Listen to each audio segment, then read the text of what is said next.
Welcome. I'm delighted to see you all here. So, I'd like to begin with a guided meditation.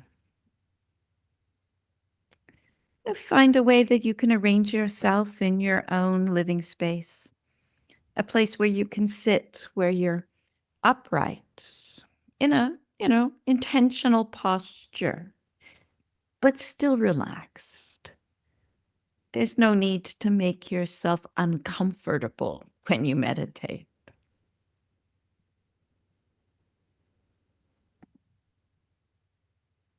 You might be in a chair or a couch. You might be sitting on the floor on a zafu or on a mat. And just be aware of the choice of how you arranged yourself and feel the body sitting. Feel the contact of the body with the floor or the chair or the cushion.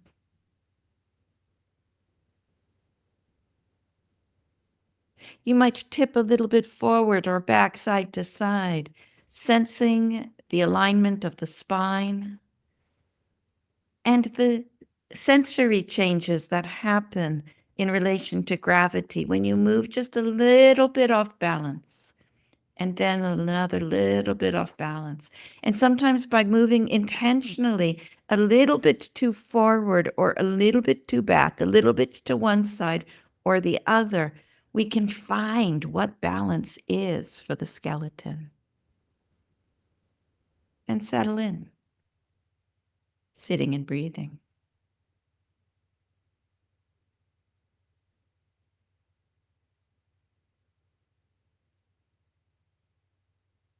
Letting the body receive the breath and feeling the whole breath in the body.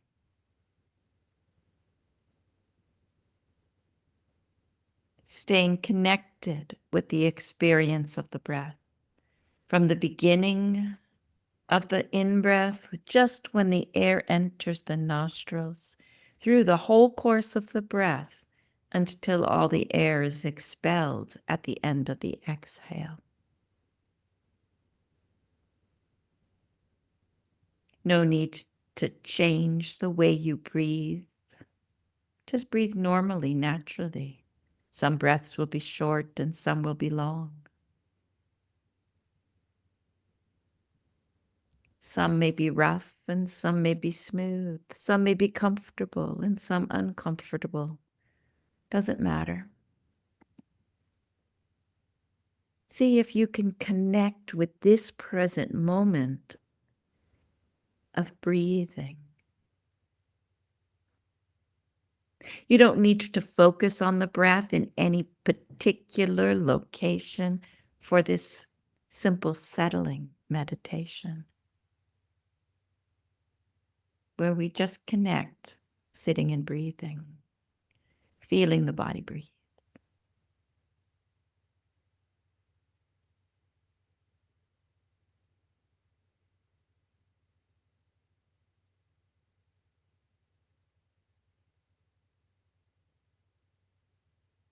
Inclining our attention to create a steady interest through the whole course of the breath. So often we start to breathe in and then we lose interest. The mind wanders somewhere else. Our attention drifts.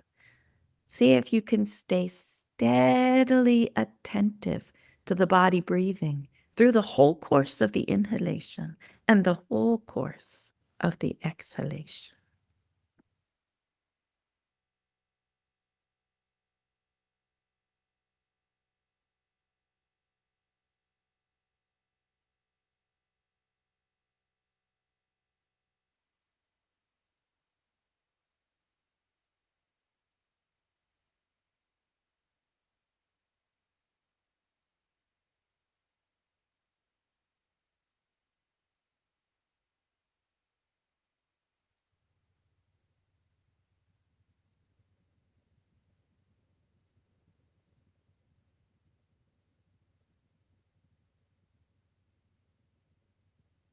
See how carefully you can observe the next 3 breaths. Don't worry about all the breaths, just the next 3. Mindfully breathing in and observing the changing sensations in the body through the course of 3 breaths.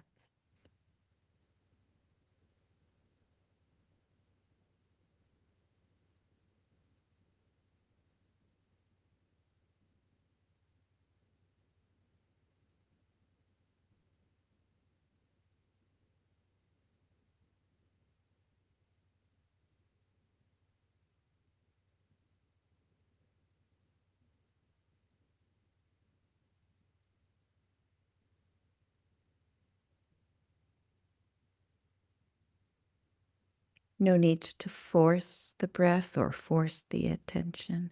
Relax in to this awareness of sitting and breathing, body breathing.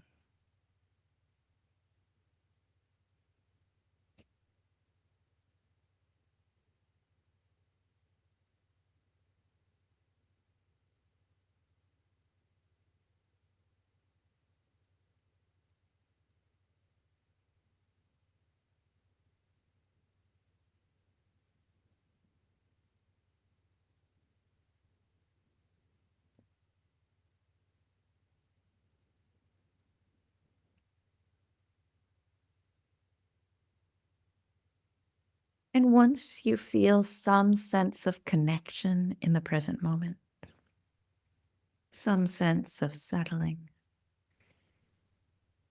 open the attention to include other experiences that may be apparent. Maybe the temperature in the room, places of your body that may be warm or may be cool. Maybe where the blanket or the shawl or your own clothes touch the skin. Is there any perception of roughness or smoothness in the body?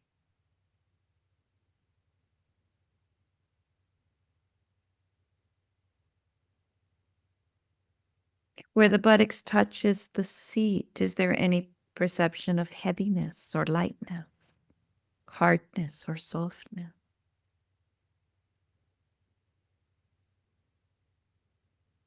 Broadening the mindfulness of the body beyond the experience of breathing. What are you aware of in the changing sensations of the body sitting?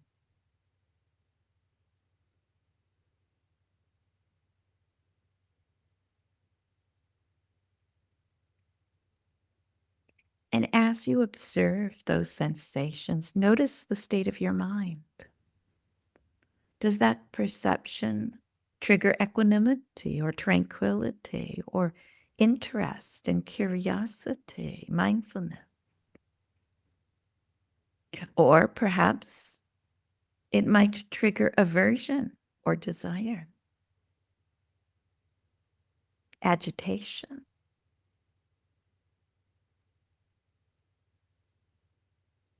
Just notice the physical experience that you're aware of and the mind's response to it. The quality of the mind in that moment of knowing.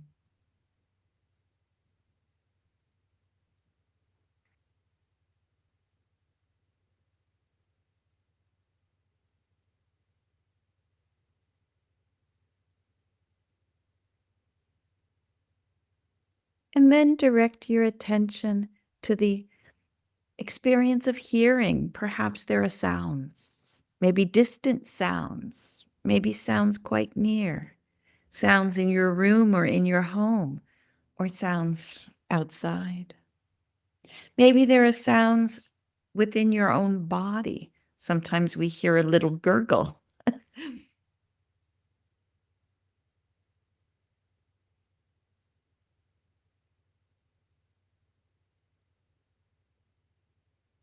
When hearing is happening, direct the attention not to what you imagine making the sounds. If you hear the heater going on or the refrigerator humming, we don't start thinking about the refrigerator. and the food that's in it and what we're going to cook for dinner and what we should buy for the next time we go to the shop. We just direct our attention to the ear door. That's where hearing is happening. And we're mindful of hearing. It doesn't matter what happens to be making the sounds, just hearing. And that perception of hearing is continuously changing.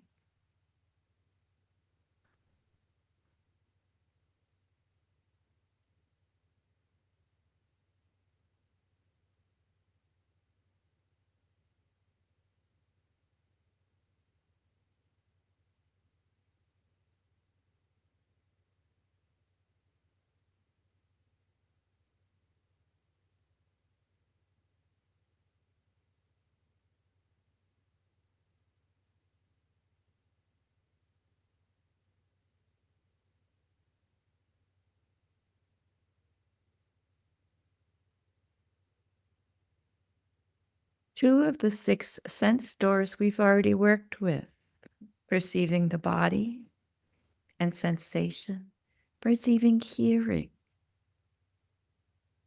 And we touched a little bit on the mind door when I asked you to notice what is the experience of the mind when feeling sensations.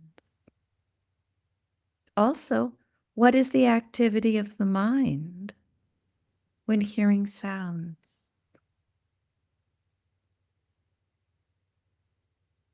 Does the sound trigger a flurry of thought? Is the state of mind affected by desire or judgment, aversion, envy? Or mindfulness and wisdom as you see sound, being known and disappearing, arising and passing away?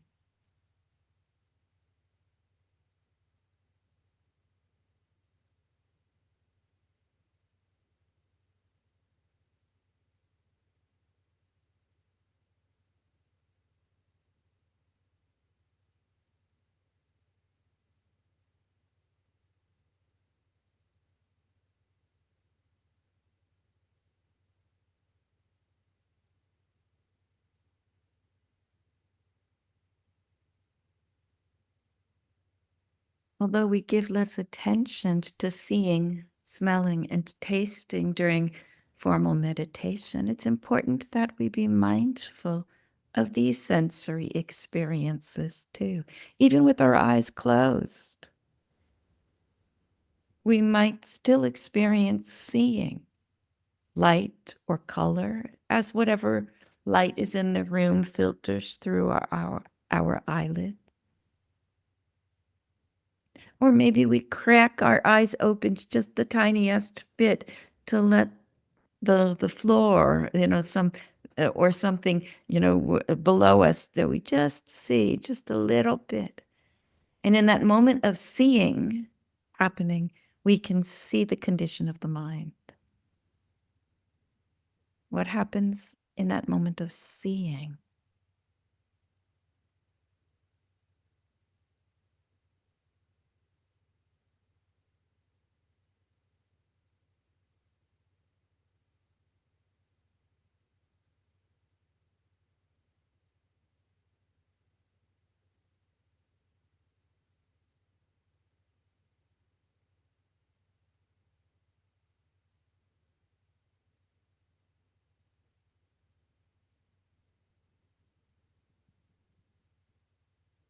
Can you be mindful of the event of seeing and the condition of mind that arises with seeing?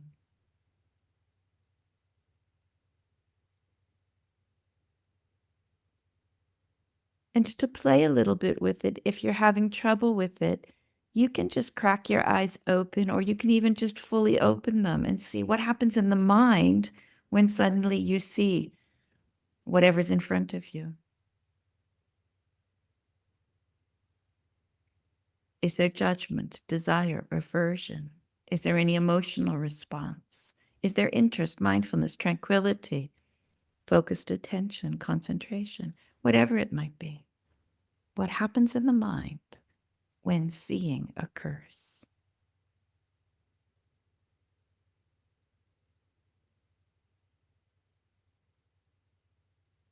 And then let your eyes gently close and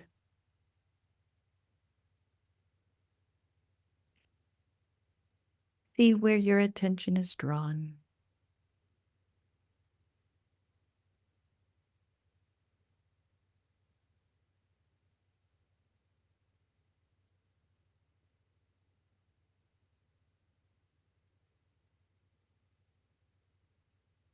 Maybe there's some event, a sound, or a sensation in the environment that calls your attention, or maybe your attention settles with the breath again, sitting and breathing.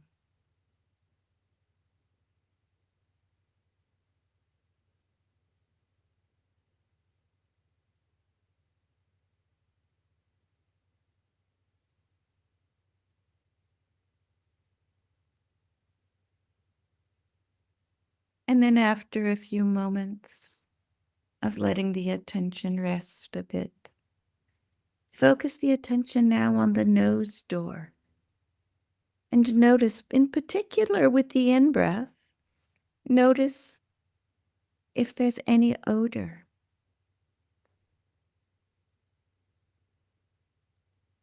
If there's cooking going on in the house, there's might be likely to be some odor. If there's pollen or a flower bouquet near you, maybe there's odor. People are more or less sensitive to odor. Some people have a hard time finding odor. So just for the exercise, if you're not perceiving any smell, then it's really hard to notice the condition of the mind in the moment of smelling happening. So just mindfully move your hand up to your nostrils. Often there's something on our hands. We can smell our sweat. We can smell something we've touched recently. We can maybe smell the soap or our own flesh.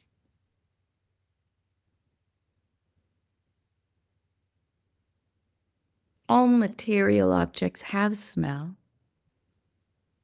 Almost anything you could pick up and just smell. And see the condition of your own mind when smelling is occurring. Does the attention run after thoughts about the thing that we're smelling? Do we get involved in judgments of good or bad? Are we caught in desire and aversion of liking or not liking? Or can we simply be aware that this impermanent experience is occurring, an event we call smelling and the knowing of smelling? Can we be mindful? Odor is being known.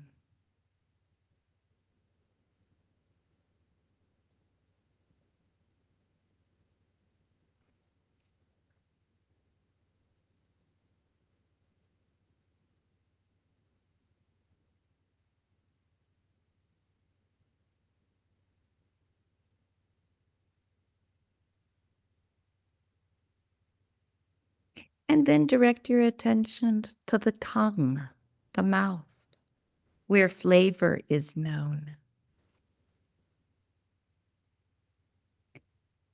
As you're directing your attention to the tongue and the mouth, you might sometimes notice maybe the flavor of some food or the flavor of your own saliva.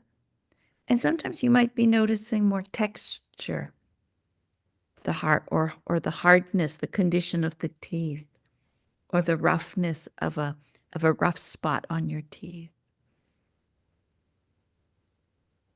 When we eat, there's a combination of texture, temperature, weight, and flavor, and smell that is all occurring as a dynamic experience of the food. But often we don't even notice. We just like it and want more, or we dislike it and judge who put so much salt on that. Or we think it should be some other way. Ooh, that's undercooked. Oh, that's overcooked. oh, that should pair with something different. Oh, so many judgments happen around eating. Maybe sometimes in our meditation, we can practice just being aware of flavor, of tasting, the capacity of the tongue to be sensitive to flavor, and the capacity of the mind to know it. And notice if desire and aversion arise, if there's interest or dullness. What's the condition of the mind when tasting is happening?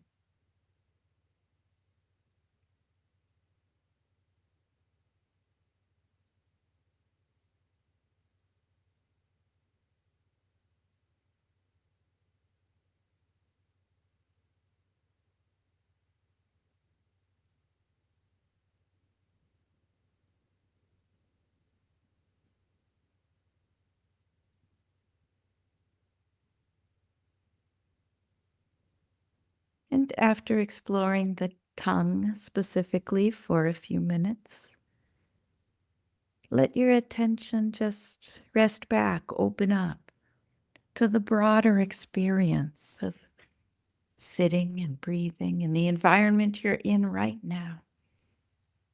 With the senses open, if sounds are strong, direct your attention to hearing. If odors or flavors or seeing is strong, let those sensory experiences be known mindfully. And in each moment of sensory impact, consider the condition of the mind. So far, I've mentioned repeatedly to notice, is there desire and aversion?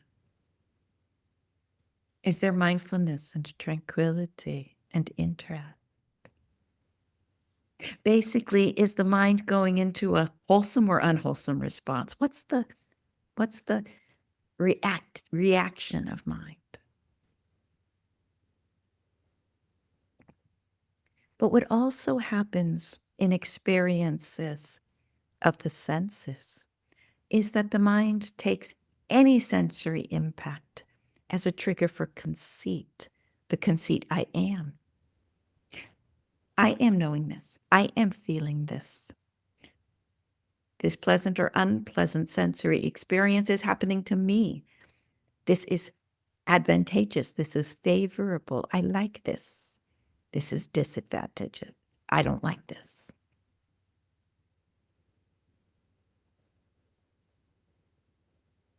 So as you sit, mindful of any experience at any sense door, notice if there's any tendency to become the one that is seeing, hearing, smelling, tasting, or touching, or even knowing. Is there any tendency to take that experience to be mine, to try to possess it, to claim that it is happening to me? In that moment of sensory experience, is any conceiving of self being fabricated? Notice. That's another activity of mind, selfing. And after seeing the antics of the mind, direct your attention again to a simple, mindful knowing of the flow of changing experiences of body and mind.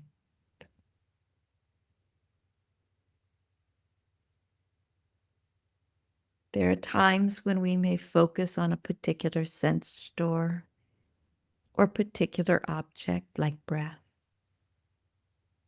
And there are times when we just sit with the dedication and commitment to be mindful and aware of whatever arises at any sense store, and to know the condition of our own mind.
Well, I have a theme for today, and it's protecting the mind. And we really protect the mind with mindfulness.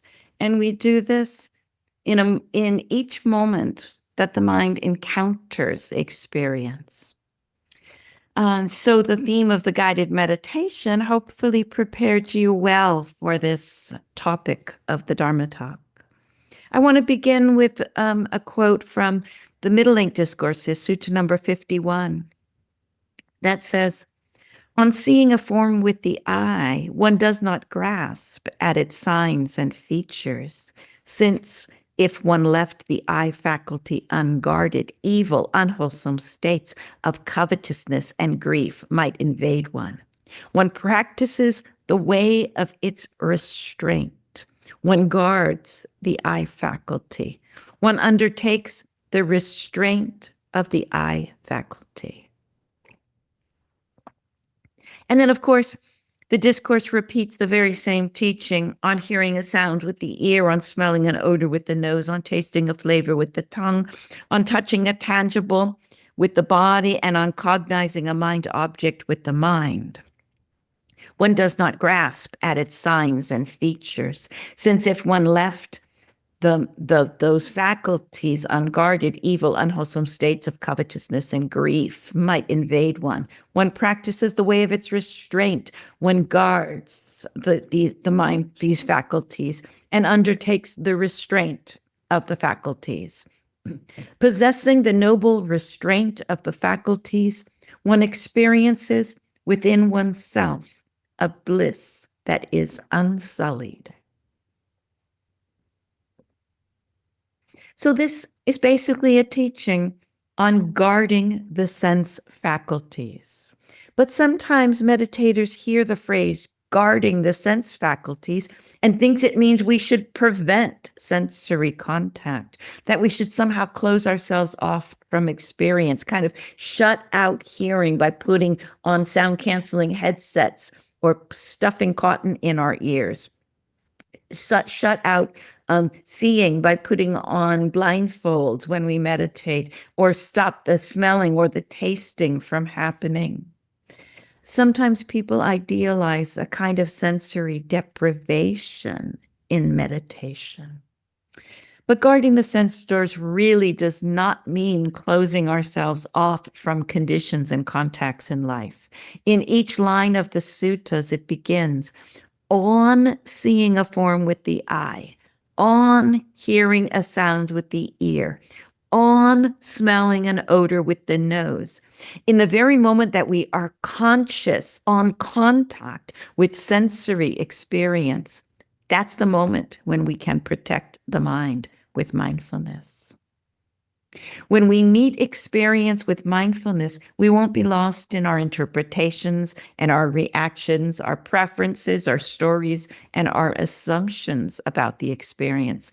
We'll be able to be more fully present to the flow of changing sensory experiences with a mind that is free from reactions of conceit and worry, envy, desire, or irritation. Mindfulness is a very special kind of attention, and it protects the mind. In particular, it protects the mind from unwholesome states, from unwholesome habits. When you see a beautiful sight, maybe you look out the window and there's some animals playing out there, or there's a bird that is flying about, or there's a beautiful flower in the springtime. Notice your response. Are you swooning and lost in the reverie, trying to possessive, trying to linger with it and make the experience last because you love it and want more of it? Or is there a simple appreciation of this moment of seeing, this condition that is arising, that is being fully known mindfully, but with a mind free from craving? When you taste a delicious meal, does greed or the desire for more obsess the mind, as though you're reaching for the next bite before even fully tasting the one in the mouth? Sometimes we judge our food not even knowing the taste, but just based upon ideas of what we think it should be or how it is? Can we tune in? What is the experience of the taste?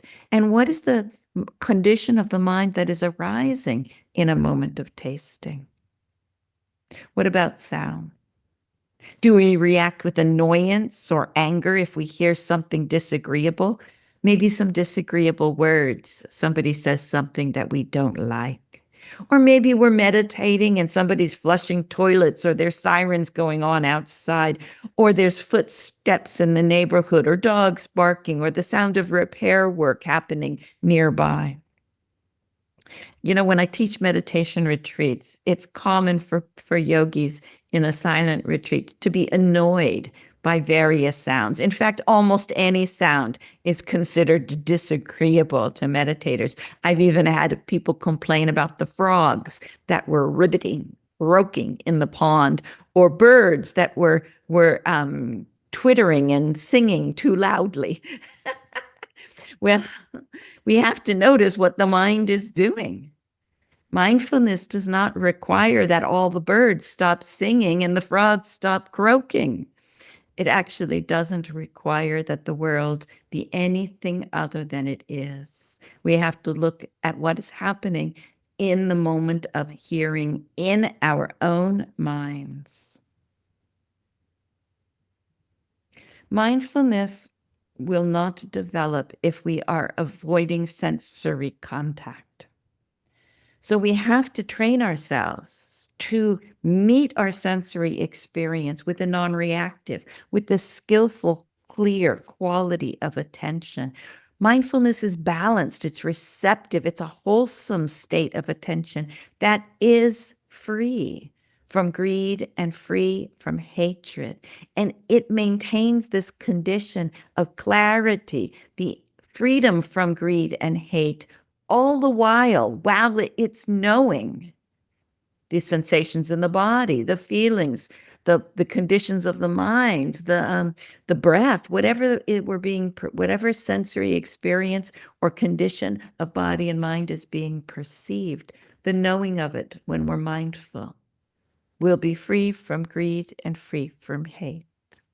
With mindfulness, we remain aware, attentive, awake, on contact with sensory experience in the midst of our activities, not just when we're sitting with our eyes closed in a formal meditation posture.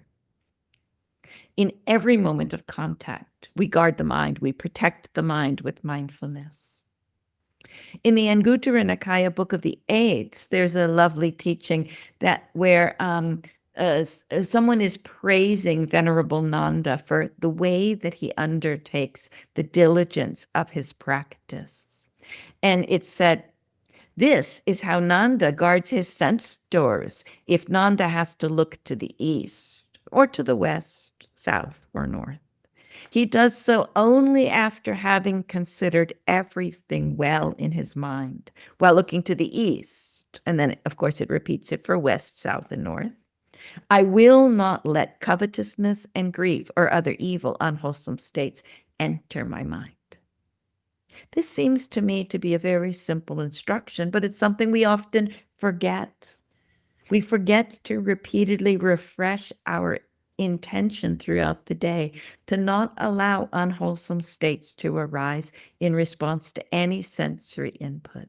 Before looking, before turning, before moving, before reaching, before changing postures, before going into that meeting, before picking up the phone, before opening our mouth to speak, before walking through the door, before taking any action, do we establish clear and mindful awareness and reaffirm our commitment to meet that experience with mindfulness and not allow defilements to determine our response?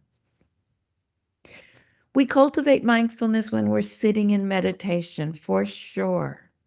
But we all spend far more time doing things other than sitting in meditation every day. So we must cultivate mindfulness and protect the mind while we're eating, while we're cooking, while we're exercising, while we're shopping, while we're going to work, while we're in traffic, while we are working, when we are in company, when we are socializing, in everything that we are doing, when we're with family and friends, or when we are alone at all times. We can practice to guard the mind with mindfulness simply by observing contact that at the six sense stores, simply by showing up for what is already happening and noticing the condition of the mind that is meeting the experience. When our eyes are opened, there are visual objects. Okay. And for most of us, unless we're blind, there is matter in the eye that is sensitive to light and to color. When eye consciousness arises in conjunction with these two physical conditions, the sensitivity to the eye and light or visible objects, when eye consciousness arises and these three things occur together, contact happens. We see something. So what is the moment? What is the condition of the mind? What is the attitude of the mind in that moment of seeing?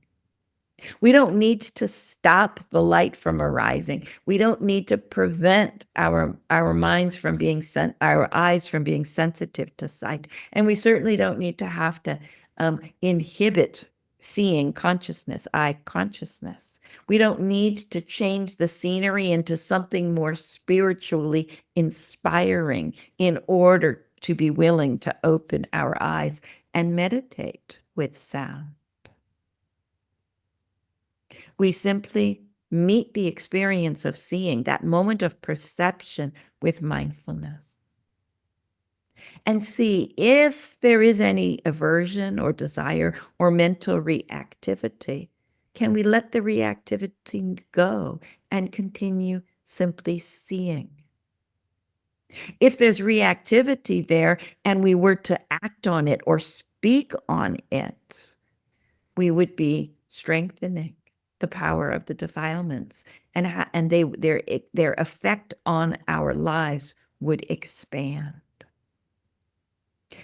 It's too easy for people to try to control the environment and make only pretty things visible, make only agreeable sounds occur, only eat the flavors that we like, and eliminate all unpleasant smells. And to some degree, it's normal, of course, to live and to try to create the living environment that we enjoy. I don't think there's a problem with that. But we must also do the work that is vital to a meditator, which is to free the mind of defilements. Because there can be no peace by demanding a controlled environment, and there's no end to the faults that can be found if the mind is inclined towards judgment and criticism. If allowed to run rampant, chronic judging and fault finding could occupy the whole of our lives and distort any relationship and any activity we undertake. Judging and controlling are just not the routes to ease, to peace, or to satisfaction. In the Anguttara Nikaya Book of the Fours, a teaching says, for one's own sake, diligent mindfulness should be made the mind's guard, and this for 4 reasons. May my mind not harbor lust toward anything inducing lust. For this reason, diligent mindfulness should be made the mind's guard for one's own sake. And then it continues, may my mind not harbor hatred toward anything inducing hate. May my mind not harbor delusion toward anything inducing delusion. May my mind not harbor infatuation or pride toward anything inducing infatuation or pride. We protect the mind from the defilements for our own sake. If we're unmindful in a moment of contact at any sense store, The things that we see or hear, that we feel or think, that we smell or taste could trigger the reactions of lust and hate, delusion, or pride. But perhaps the slipperiest sense experience, the most difficult to really maintain mindfulness toward, is the realm of our own thoughts. Because many people believe their thoughts, the stories, get wrapped up in the stories and the imagery, think that they invest a lot of energy in their own thinking and forget to be mindful that they're thoughts. So we must be diligent in recognizing the stream of our thoughts and observe our own mental activities. Thoughts that are affected by defilements really shouldn't be ignored just because they're internal and don't seem to be affecting anybody else, just because we don't speak on them or act on them. They're still, by entertaining them within our own minds, we are acting on them. They're mental actions. Any ways that we might be entertaining lust, hate, envy, worry, arrogance in our own minds, those defilements will distort our perception. They will inhibit our kindness and compassion. They will limit our capacity to see with wisdom the impermanence and empty nature of things. And the defilements and the obstructive tendencies will grow stronger. We might notice, just as we're strolling down the street, walking the dog, or eating a meal, or puttering around in our own homes, that stories are circling around in our own minds. What kind of stories repeat in your own minds? Are they fictional? Are they plans? Are they memories of things that may have actually happened? Are they plans of conversations you might have? Do they have a theme of revenge? Do they have a theme of craving and desire? Are they total fantasies? Do they have a theme of sensual pleasure? Do they have a theme of a spiritual condition? Are they, or do you have a pattern of actually establishing mindfulness with them? Notice. It doesn't hurt to spend a couple of weeks and jot them down if you're not aware of what the kinds of thoughts occur as you're just doing those things on automatic pilot. You know, when you're puttering around in the garden, are you really mindful of puttering around in the garden? Or is the mind doing something else? What is the mind doing?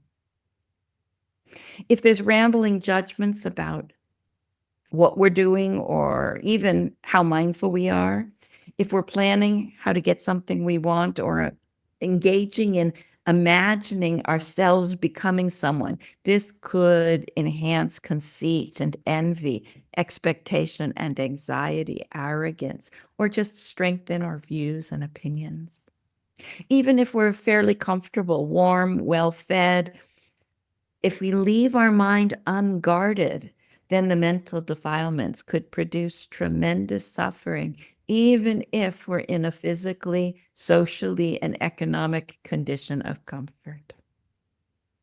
Throughout the day, again and again, we have to be diligent to reestablish mindfulness. It doesn't happen automatically, and it isn't easy to remember. How do we meet the actual fact of what is occurring right now? We're not trying to make a special spiritual experience happening. We're practicing to show up for what is real, for reality, for our lived experience. And that, I tell you, is profoundly spiritual. We can meet our experience with the curiosity to understand that encounter. What is the sensory impact and what is the mental event that is occurring in that moment of sensory experience? What can we learn from our present experience? Perhaps about how we're perceiving the moment, how our attitude is affecting our perception. We can notice the conditions of the mind, the habits of mind, and specifically, are defilements present or are wholesome states present? Basically, how is the mind, the body, the senses, the feelings, our tendencies and attitudes all interacting to know this precious and only present moment? We train ourselves through a continuity of mindfulness. I have personally spent many months, actually many years, practicing meditation in various silent retreats. And I can honestly say that the most effective support for deepening my practice hasn't been to sit with a vow to not move for hours on end. It hasn't been adopting any particular techniques for deepening concentration, jhana, or insight. It hasn't been practicing with a particularly favorite, funny, famous, or powerful teacher. Consistently, what I find that deepens my practice the most effectively is the strength of my commitment to develop continuity of mindfulness throughout the day. It sounds so ordinary, almost like a beginner's instruction to be mindful in activity. But it continues to be true for me after decades of practice and many, many years spent in silent retreat, that if I really want to go deep, I have to embrace the activities with mindfulness and know that they are just as relevant to my awakening as the time spent in meditation. The dedication to understanding, calming, and cultivating the mind must occur in all postures, in all activities throughout the day. We're seeing anytime our eyes are open, so we can notice the mind's response to visual information.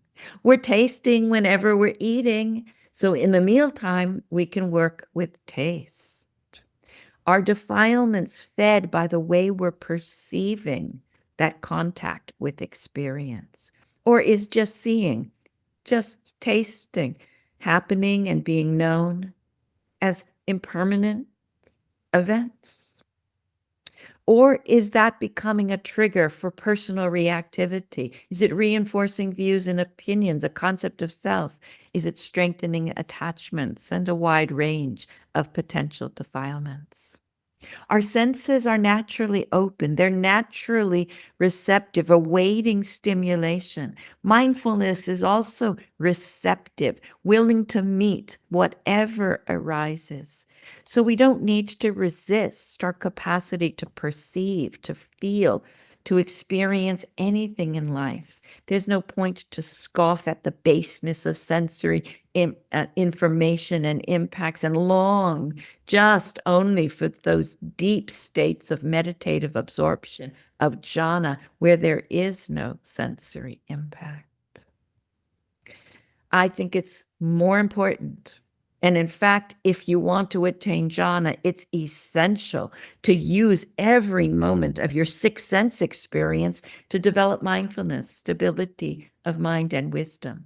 Because we can't really skillfully withdraw from sensory perceptions to attain the deep meditative absorptions of jhana unless we are mindful of sensory perceptions first and have freed the mind from reactivity and possessiveness and from all the judgments that happen in relationship to sensory experiences. We clear the mind of the defilements and the hindrances in relationship to sensory experiences, and that enables us to then turn away from them, focus on a refined meditation object that might help us deepen concentration and attain jhana. There's really no experience that will hinder our practice if we meet contact with anything, seeing, hearing, feeling, cognizing, with mindfulness, because it will bring clarity, understanding, and calmness to our practice. When we're conscious, when we're clear, when we are mindful, the defilements will not be able to gain a foothold in our minds.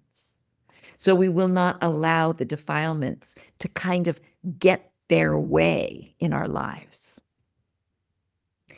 In the Anguttara Nikaya Book of the Fours, it says, if while one is walking, standing, sitting, or reclining while awake, a sensual thought, a thought of ill will, or a thought of a violent thought arises in one, and one does not tolerate it, but abandons it, dispels it, eliminates it, and abolishes it, that person who in such a manner ever again shows earnest endeavor and moral shame is called energetic and resolute.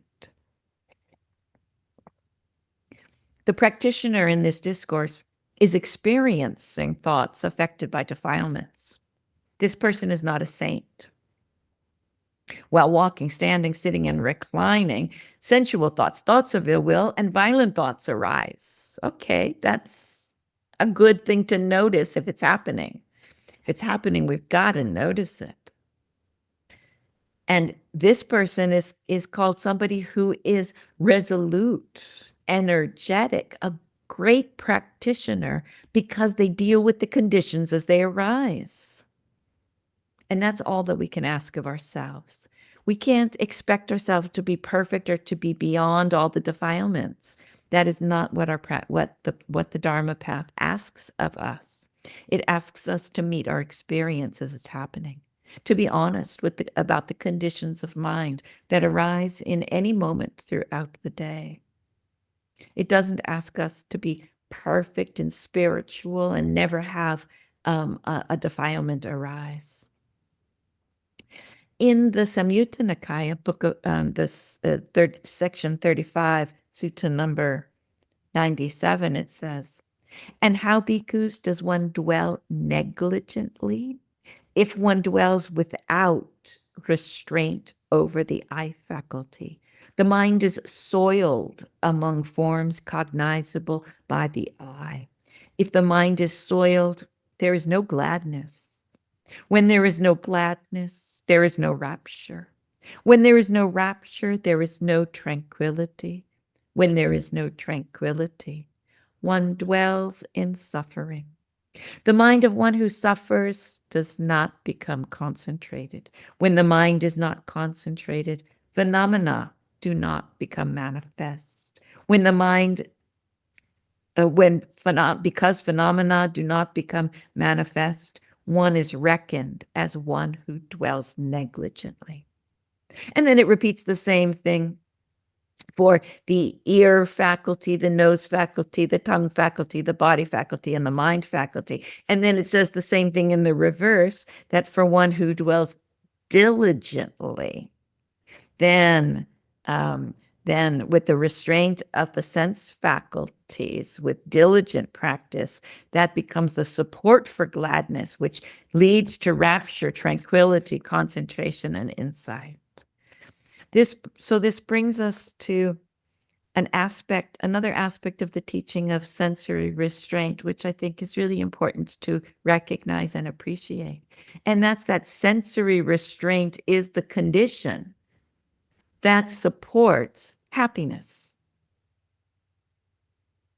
Some people hear sensory restraint and they think, oh, stoicism, oh, deprivation, oh, I'm not going to like that. They want passion and involvement and entanglement. But sensory restraint in Buddhism is asking us to engage, to meet the experience of all the senses, whatever's happening in the present moment, to truly show up for experience, but with mindfulness. And this sensory restraint that is open to experience but meets it with mindfulness leads to happiness. I've actually, a couple of the quotes that I read today have mentioned this, and I want to refer back to the very first quote I opened this talk with, where it says, on seeing a form with the eye, one does not grasp after its signs and features, since if one left the eye faculty unguarded, evil, unwholesome states of covetousness and grief might invade one. One practices the way of its restraint, etc.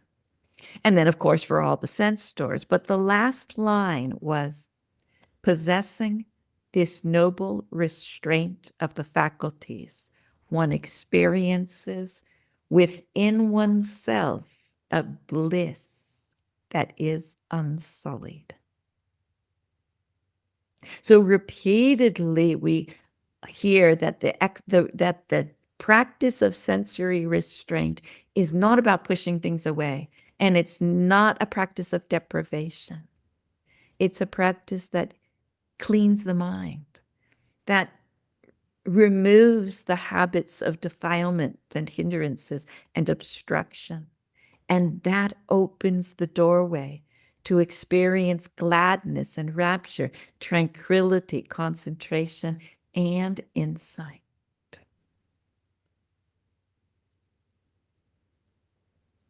So I'd like to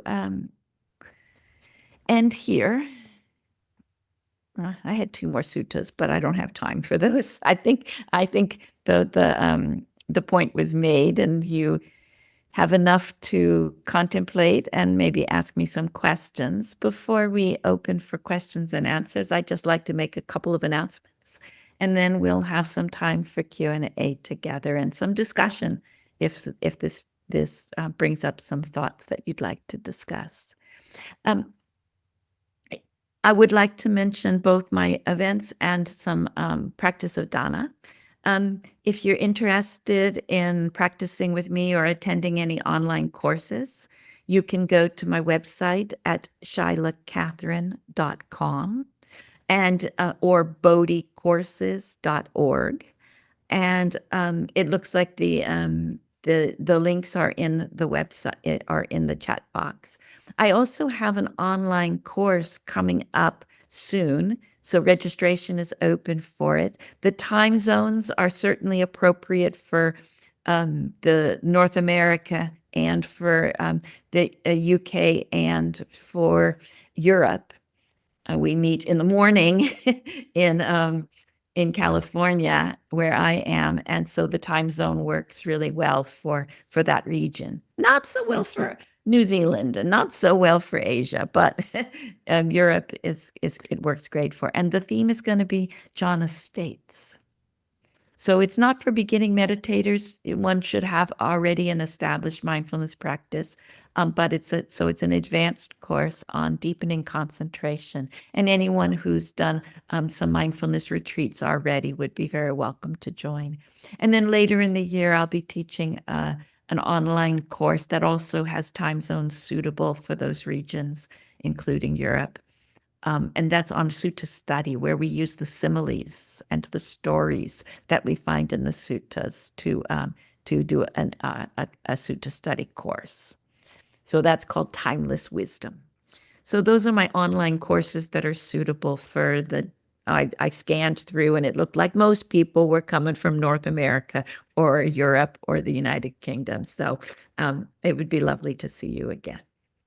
I would also just like to reiterate the practice of dana, a wonderful to develop generosity in a wide range of ways in our lives. It's one of those very, very beautiful qualities that we can appreciate, cultivate. They're beautiful in our own minds and beautiful in our communities. And it's just a joy that Sangha Live is committed to the practice of dana, and that myself and so many teachers who teach with Sangha Live value this practice of giving. So especially in an online program where people can feel a little bit like, oh, I don't have to do that, somebody else will cover it. There's so many ways to sort of like just opt out of the possibility to practice generosity. I really hope that you will lean into, move toward the opportunity to practice generosity, and offer donations that support Sangha Live and support myself as a full-time Dharma teacher, and the various teachers that are trying to share the Dharma in this world and keep it really a liberating teaching and not just a commodity that people purchase. So let's see. I'm sure Marnie put in the chat box the various links, and so please do join us. Okay. Well, I'm open to receive any questions or any discussion if you want to just further a theme and have a thought that you'd like to share.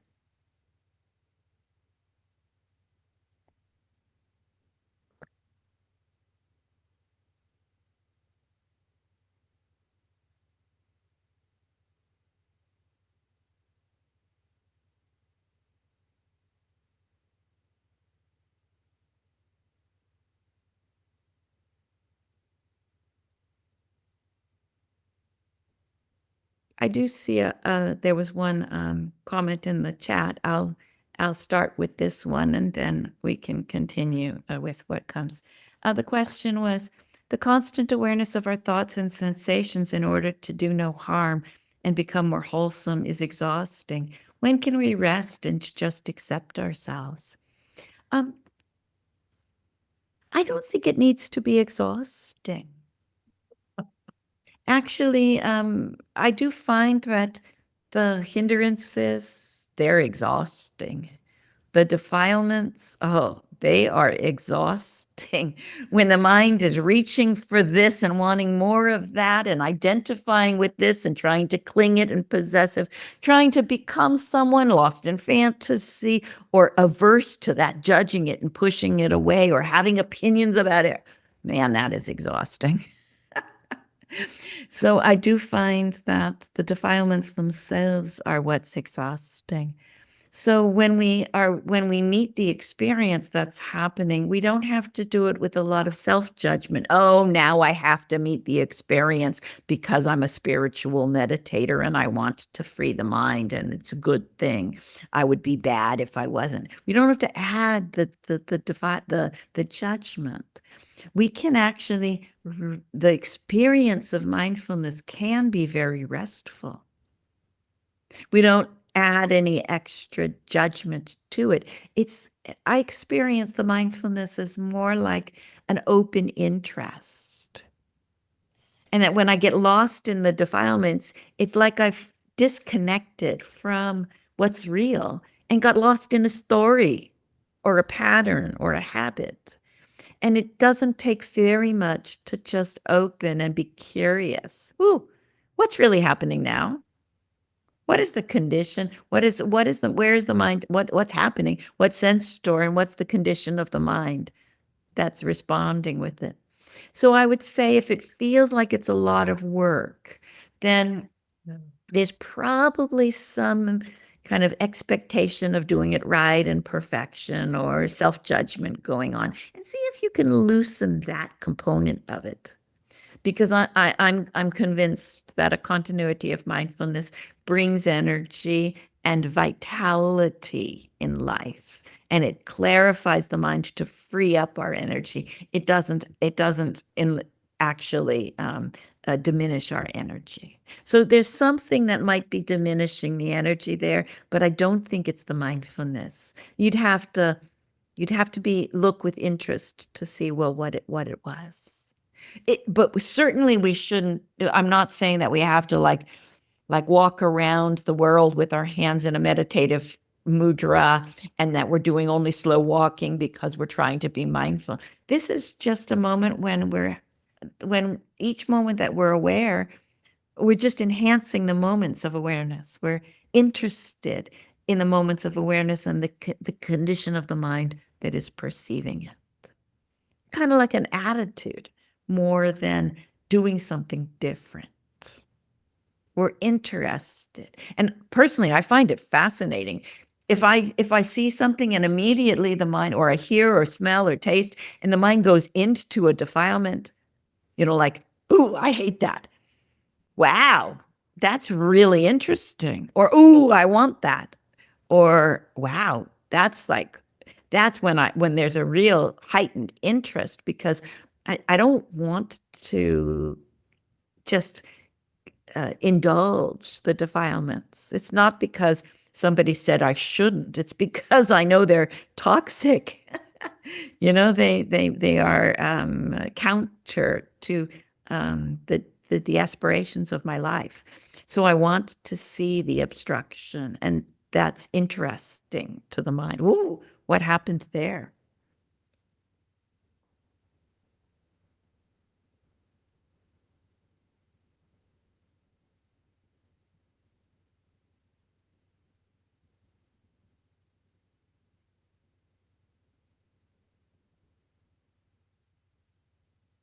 Comments, questions?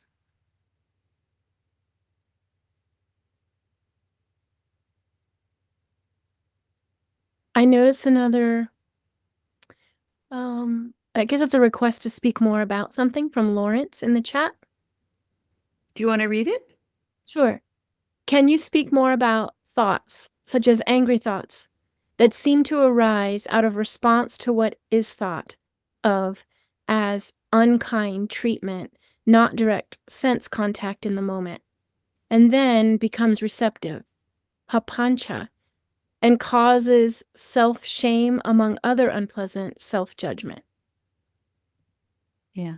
You know, a lot of our anger isn't about anything that happens in our experience.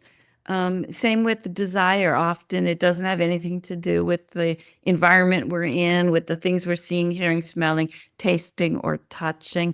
It's that we're reacting to our own thoughts.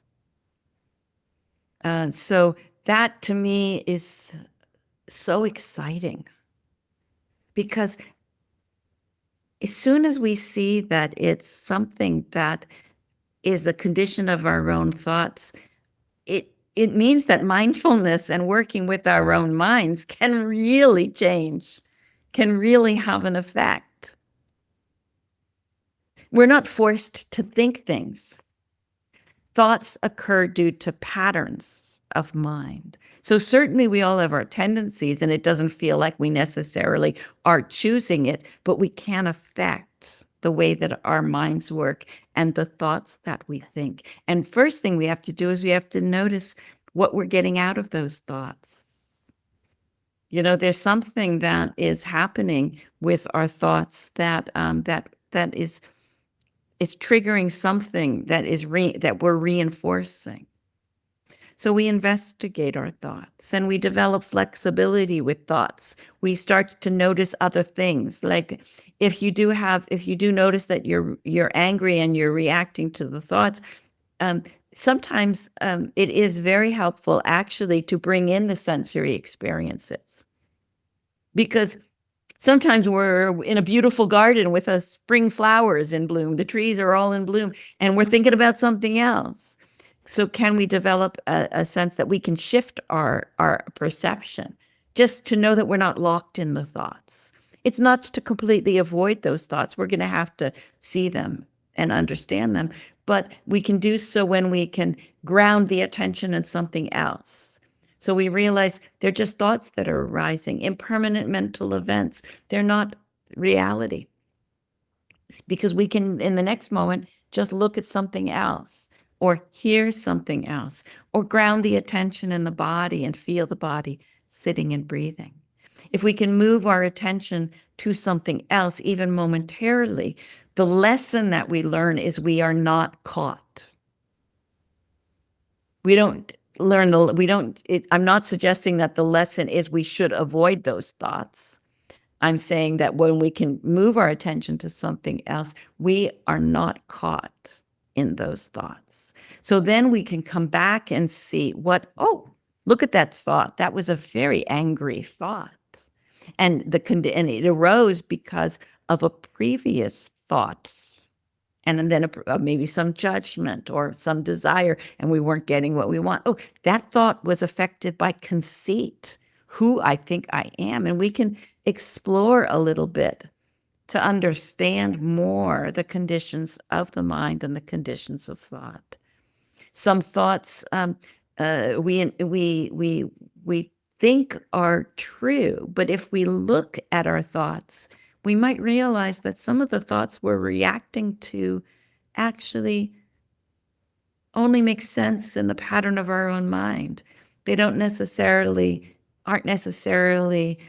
in relationship to uh, other things and other people and other activities.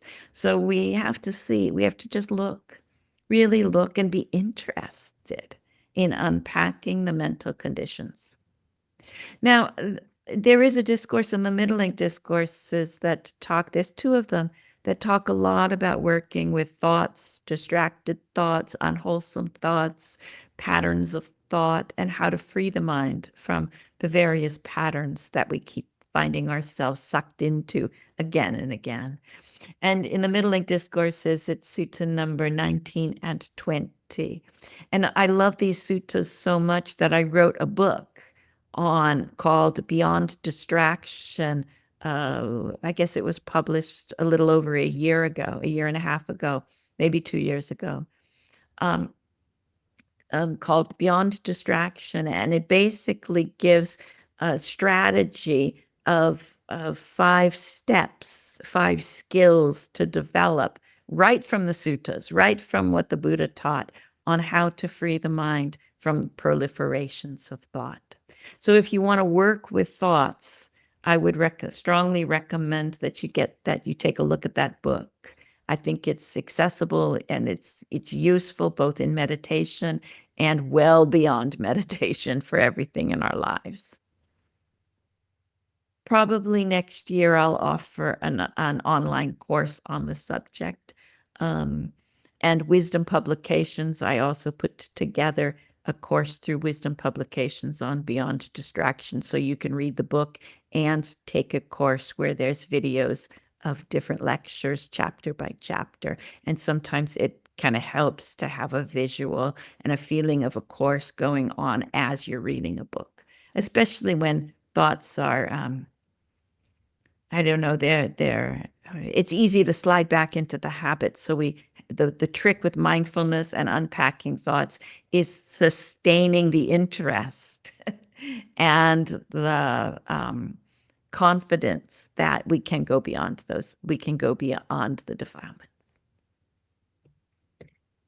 Shaila, Lisa asks a specific question related to what you were just speaking on.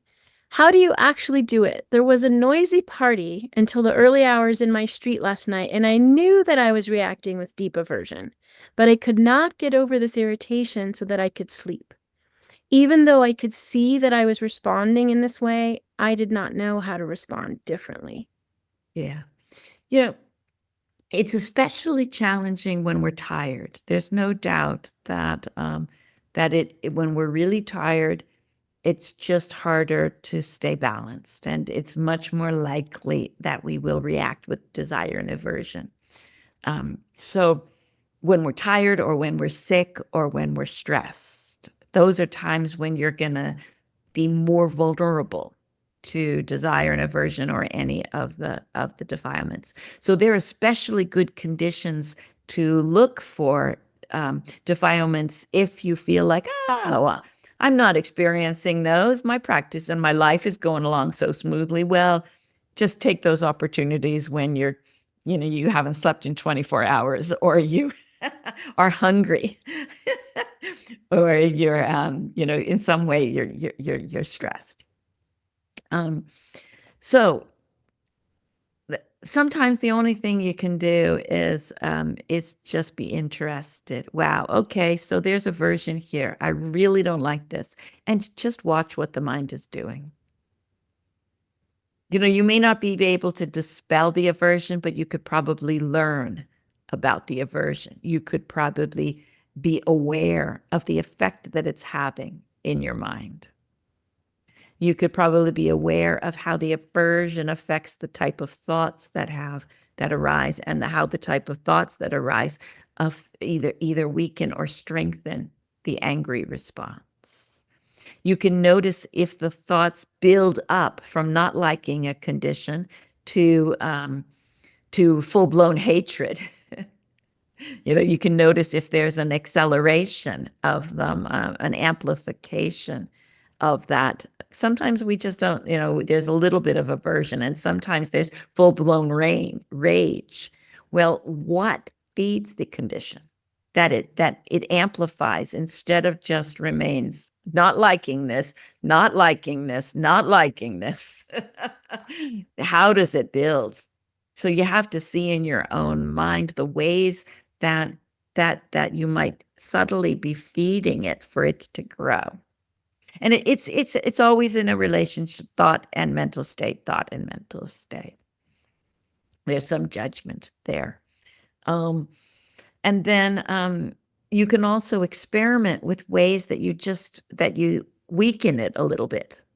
You may not, a loud party, you're tired, you need to, you want your sleep, or you need to wake up early. But maybe there's something that you can do to just weaken the aversive reaction. Maybe a little bit of loving kindness, and go back and forth between the hearing and seeing the response to it, and maybe some loving kindness practice. Maybe loving kindness practice to yourself if you're hating them. Yeah. Do loving kindness with yourself. Maybe just counting the breaths, or doing whatever else. There's always some option. See what your options are.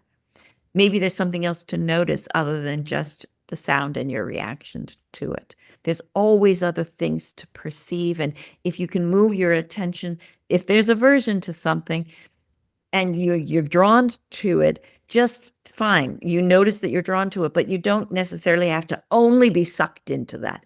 You can intersperse it with other perceptions where you come back to that and then intersperse it. And that helps keep the mind balanced enough that you'd be more able to work with that aversive response to the sound.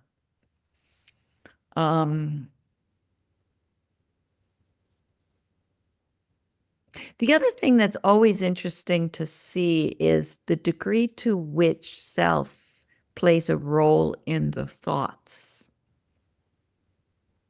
Because usually there's in a condition like that, the kinds of things that I have noticed is yeah, I want to sleep, and that's interrupting the sleep. And I traveled in different places to teach, and I can't always control, I can't, the things happen. There happens to be an Airbnb right across the street. And so that's like also not something that I can control. Sometimes they have parties, and there's a garage band another door down. And it's like, really, they close their garage door, but there's no insulation. So I guess it's better than not closing the garage door, but there's drumming. So sometimes I will just go get my sound canceling headset and put it on.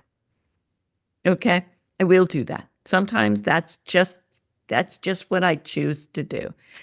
But if the thoughts amplify, or the feeling that if the thoughts continue and an aversive reaction amplifies into anger, it is, I have noticed, always because of a self thing. I think this shouldn't happen. They are doing this to me. It's always the amplification that I've looked at in my own mind is always, aversion, it might be a lighter aversion, but if it amplifies, it's fed by the perception of who I am and what control I have over my environment. Me, me, me, me, me, me, me, me, me. Talk about exhausting. The I thought is absolutely exhausting, and it will feed all kinds of reactions. But if you can tease out the conceit of self, and the I making and the possessiveness of of my environment and my judgments and how I think other people should behave and how rude they are, and you tease out the selfing conceit component from the aversive reaction, I think a lot becomes very clear in how and why defilements are, how they're fed, and why they sometimes get a foothold in our minds. And that understanding, we each have to kind of see for ourselves what we are doing that feeds the anger. And there will be times for every meditator that you have to sit through an explosive volcanic rage. And you just sit there and you see it with such precise awareness and mindfulness that you see the antics of your own mind.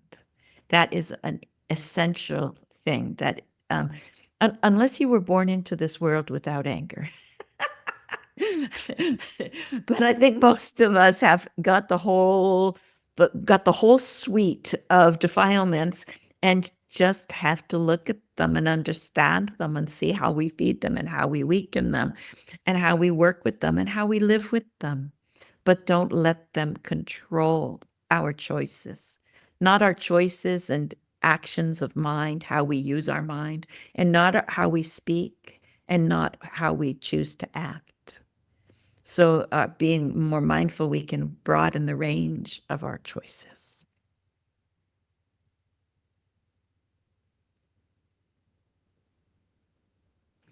We're coming close to the time, but I think I see one hand up, and Marnie can consider if there's anything from the chat that we still need to address. Bartek?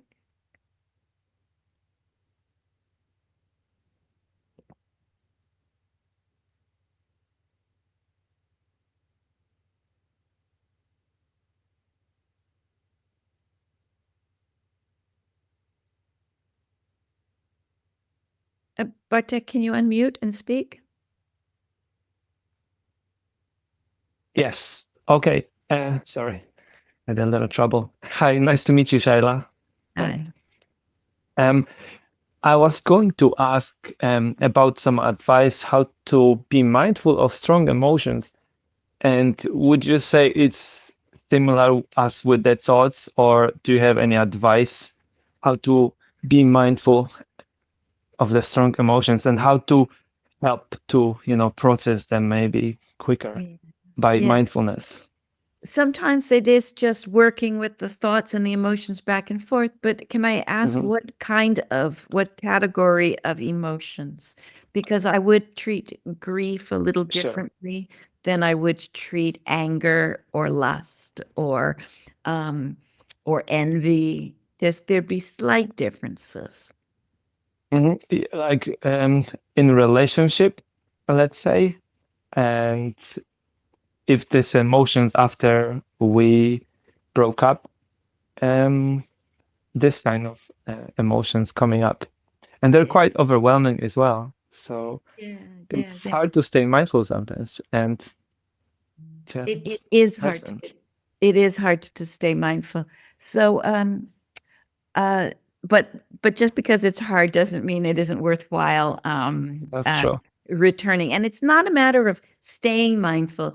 It's a matter of it's almost like whenever we notice a condition like anger, it's like we have a split second there where we could feed the anger, or we could say, "Wow, anger," and be mindful of it. So sometimes we indulge the defilement, and sometimes we step back and observe what's happening now. And the restraint of the sense doors practice, it gives us a reminder that we have more and more opportunities where we can not go with the flow, the habit, and just step back and observe it. But we shouldn't deny our feelings or emotions or reactions. We just notice them, we observe them. And in an experience of loss, maybe somebody that we love dies, maybe there's a breakup. There needs to be a process of grief where we recognize that, relationships don't last forever. People go different ways. They grow in different ways. They're not always, it's not like it may sometimes feel like a failure or like we should have done something else, but it is possible to step back and see, you know, we, we loved this person. We liked them. We want them to be happy, and maybe they need something different, or maybe I need something different, or maybe whatever it might be, we can try and keep expanding. So we have to feel the grief, the loss, as well as expand our reactions. It's just so common with loss or grief that people go into an angry response and then fuel the anger with more thoughts, as though I am right, I am right, I am right. It's not going to lead to peace, and it's not going to lead to the kind of more open understanding of our lives.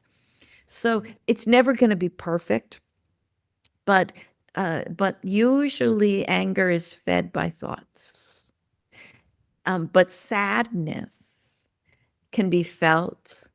And then with the sadness, you can feel it and you can see, oh, this sadness is unpleasant. And so the mind is trying to push it away with angry thoughts. But if you can just feel the sadness, feel the loss, and then realize, oh, you have the capacity to process it. You have the capacity to bear the unpleasant experience of loss, of change in life, and then move your life to change for the better, to incline towards kindness and generosity, compassion and wisdom, understanding and goodwill. So there's lots of times when it's going to be a little muddled when there's a lot of emotion. But the corruption will happen if you believe your thoughts as true and keep enhancing angry thoughts. And the healing and the moving forward will happen when you open to the feeling of sadness, the wish, the loss. Sometimes we have to grieve something that never actually was. People sometimes have to grieve the fantasy that was lost, the desire or the aspiration that was lost. And sometimes we have to grieve what really felt like something that we relied upon. Relationships are especially difficult because sometimes we conceive of who we are, our place in the world, our success in the world, through the relation to another. So it's not only that the relationship didn't work, it's now who am I? And if we let self get angry and defensive, we're just gonna be enhancing a combination of anger and arrogance. And you wouldn't have asked that if that's what you wanted. No, We that's know where that amazing, goes. Shaila.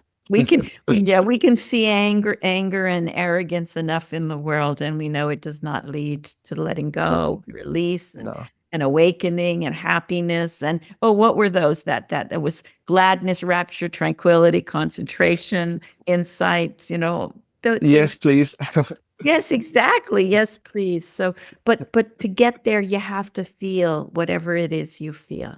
We don't get to skip over anger. We don't get to skip over sadness. We don't get to ignore grief.